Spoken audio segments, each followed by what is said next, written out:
We have the Honorable Chandrani Bhandara, Member of Parliament of Sri Lanka, Member of the United National Party, and Minister for Women and Child Affairs. Thank you very much for inviting us here, and especially on the role of women in influencing change in the international context.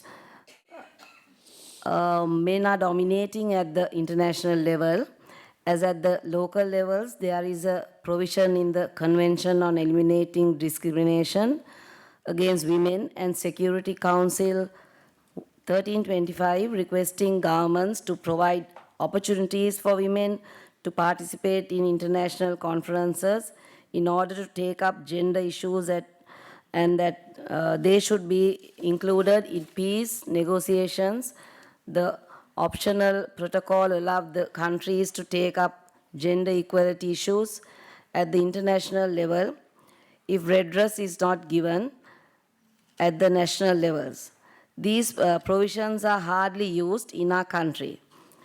Unless we have more women at the international discussions making bodies, the changes that we expect will never be realized. Therefore, more advocacy is needed for the policymakers to realize the importance of having more women at international levels.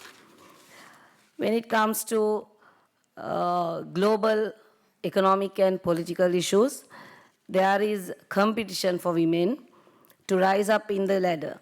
Men are always in a better position because they have less household responsibilities and no patriarchal barriers.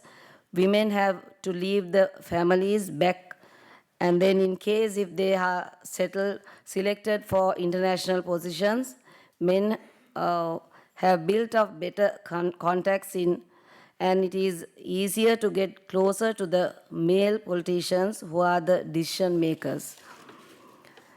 And thirdly, I think, can women play a specific leadership role in global peace and security? Women are the worst affected in conflict. They have lost their loved ones, properties, livelihoods, and shouldering the responsibilities of looking after the elders and the siblings as household heads. Coming back to normalcy is difficult. The state provides infrastructure support, but their grievances are not fully addressed. The state is not sensitive to gender issues, and I found at meetings that they are not fully, completely satisfied with the rehabilitation processes that the government is conducting. Especially these issues are mostly related to human rights. Sometimes the government cannot intervene in a pluralistic scenario. So I think especially our government is a new government. We just formed the government, and it's a national government where two main parties have got together. And I think we are really trying to do something better for all these people. I think we will be able to do a better job. And therefore, these issues need to be taken up. And also, I think these issues should be taken up by women themselves, especially at places like these global levels and international forums. Hence, more women with leadership qualities and equipped with negotiation skills required at this highest level. So it's very difficult for a woman to climb up to that level, especially when it comes to these areas that is in our countries. So we have to fight a lot. So, but I feel in future there'll be more women in these levels as well. And actually, what are the challenges and opportunities for women in diplomacy and foreign policy making that is in my country. According to the statistics available in Sri Lanka, there are equal number of women representing in the foreign service. Women perform better at examinations and have the privilege to enter into the services, but in posting, they are not provided with equal opportunities. Very few women are working as ambassadors and as high commissioners, despite that they perform better than men. I know that they are hardworking, especially women. I think if the women are given a job, they really work hard and working till late in the night in spite of their uh, private work, like their family work, the children's work. With all that, they do their uh, office work and everything in spite of the time. So, however, I have noted that majority of female officers are not posted to popular stations.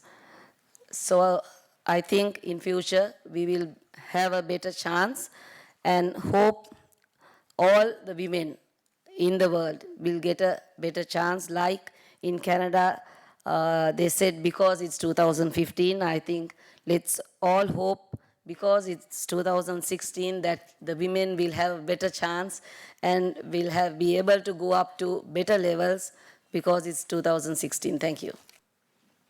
We have Nahid Farid, Member of Parliament from the House of Representatives of Afghanistan and member of the International Relations Committee. She won the election when she was very young.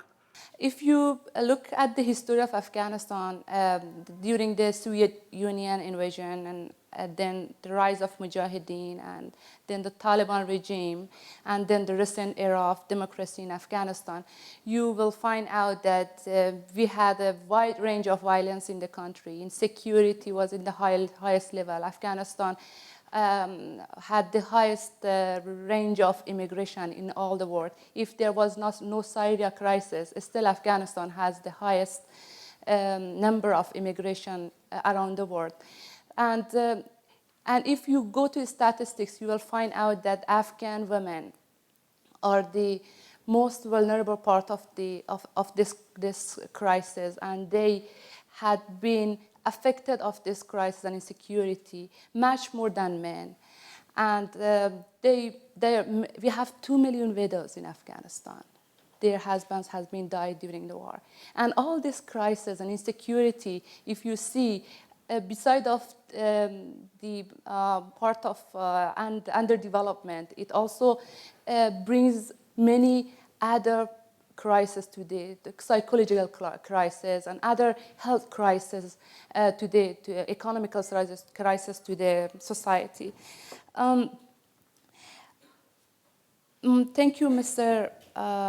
Ambassador, for mentioning the issue of insecurity in recent situation of Afghanistan. I also mentioned that if you go to Kabul, there is a graveyard of bombed cars. And there are thousands of bombed cars that they are useless right now. And people go and buy those and they use them for several things. But you see all those thousands of cars and you will see that how many lives have been lost in those bombings and mass bombings inside of a bazaar. And many women and children have been died beside of their brothers and husbands.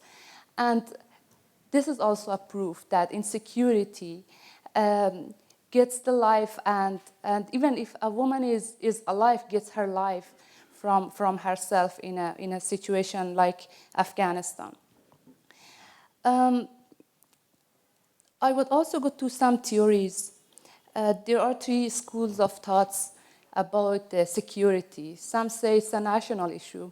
If you go through protecting your security in a national level, you will have security. Some say if it's a regional issue, because if in every region we bring security, then the region can collaborate and bring security. And some say it's an international issue. And I believe it's an international issue, because if you go through the history of Afghanistan, you will find out that Afghanistan just used as a territory between superpowers. And all those people have been died and killed, and they lost their lives because of superpowers. And women of that country have been died because of that.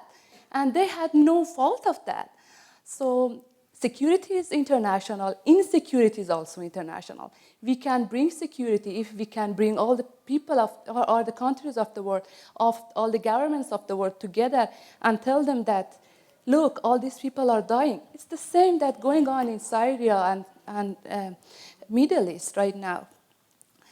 Another thing is, yes, I think it's good to mention, is if we define security, we will find out that it has 3 stages. I mean, the peace process, because we are driving peace process in Afghanistan. Sometimes I have also stories about that.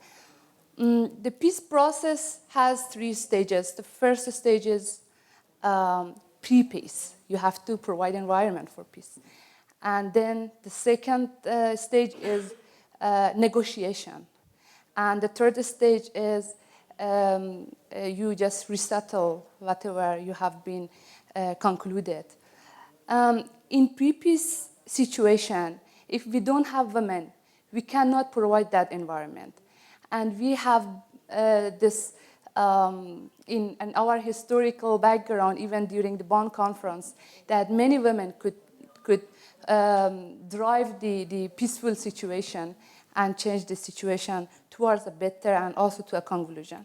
But there's another thing, that even right now, if we have women that are looking for driving the situation towards a better and much peaceful situation, we have also women who are very tough in keeping our achievements in the last 10 years. Because right now, some in Afghanistan provide the situation for having women also on the table of talking with Taliban.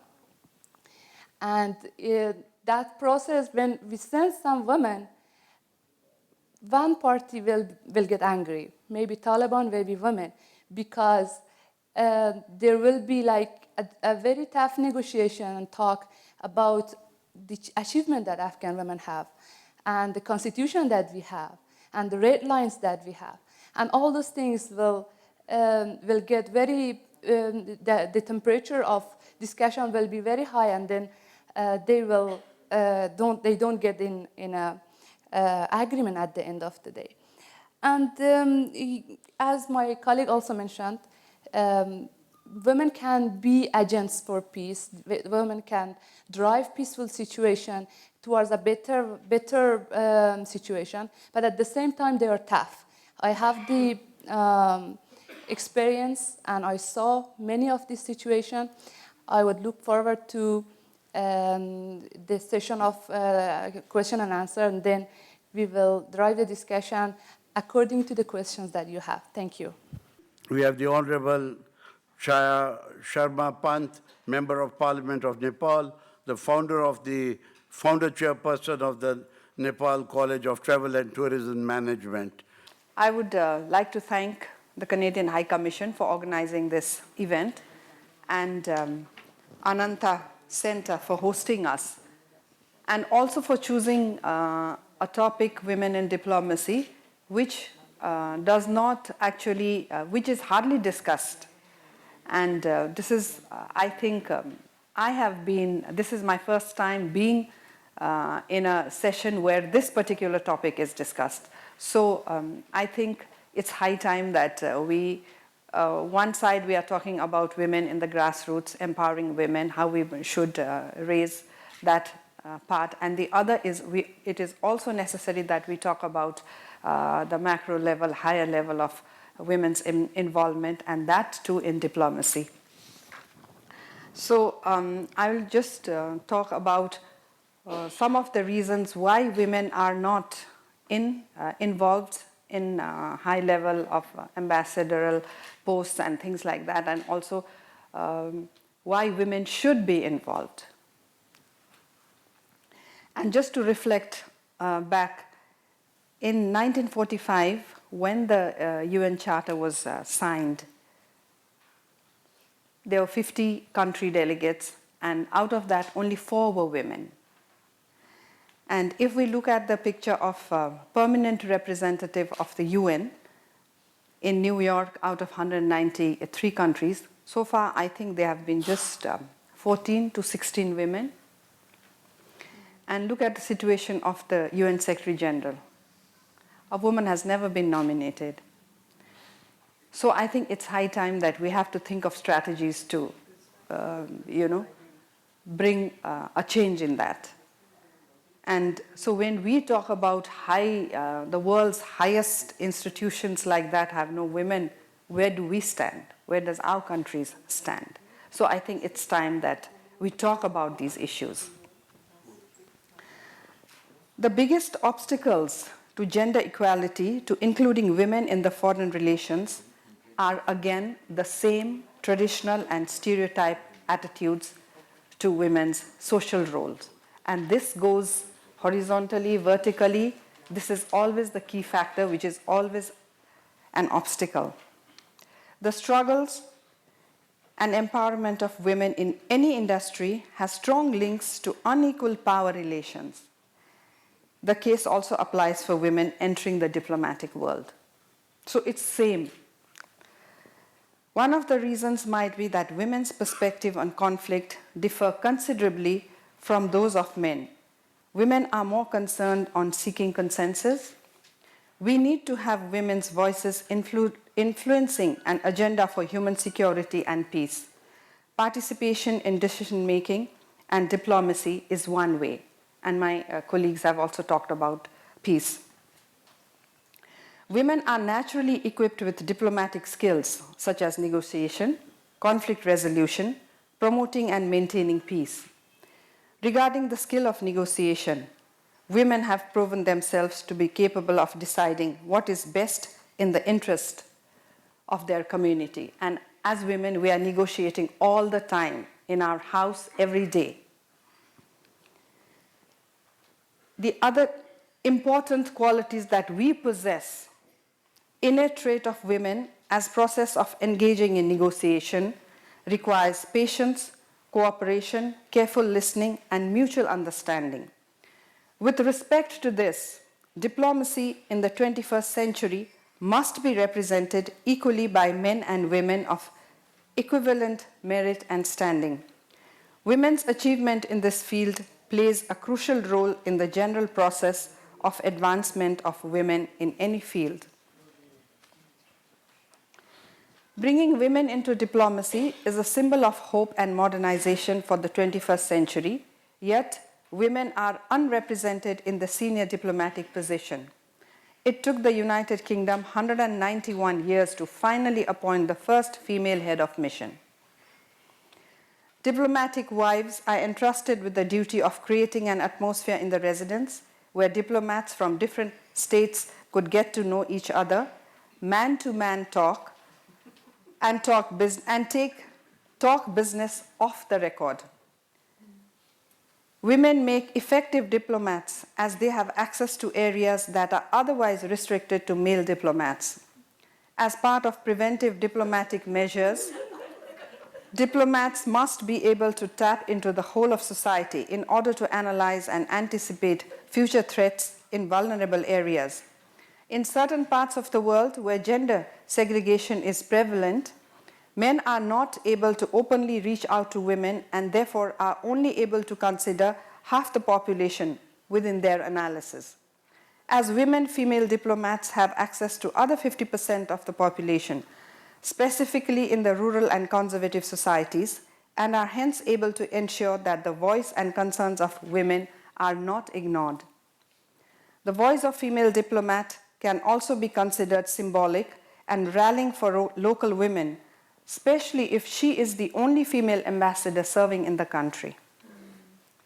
Classifying women as weak, vulnerable, and submissive are old stereotypes that are no longer acceptable as grounds for misemployment. Rather, the inclusion of women in senior ambassadorial positions illustrates a progressive and modernized diplomatic society that takes to account the opinions and perspectives of women. And if we are talking about security, security measures today differ considerably from the traditional hard security questions. If the main concerns of the 20th century were wars, weapons, military, aircraft, etc., the 21st security concerns and challenges is the so-called soft security problems like terrorism, prostitution, trafficking in human beings, etc. Although the contribution of women in peace building is being increasingly recognized, the role of women in preventive diplomacy has so far been quite limited. Diplomacy is not symbolic to men's status and views of the world affairs, but rather it is reflective of a whole society. In this respect, diplomacy of the 21st century must be represented equally by men and women of equivalent merit and standing. Equal participation in diplomacy plays a crucial role in the general process of the advancement of women in any field. Thank you very much.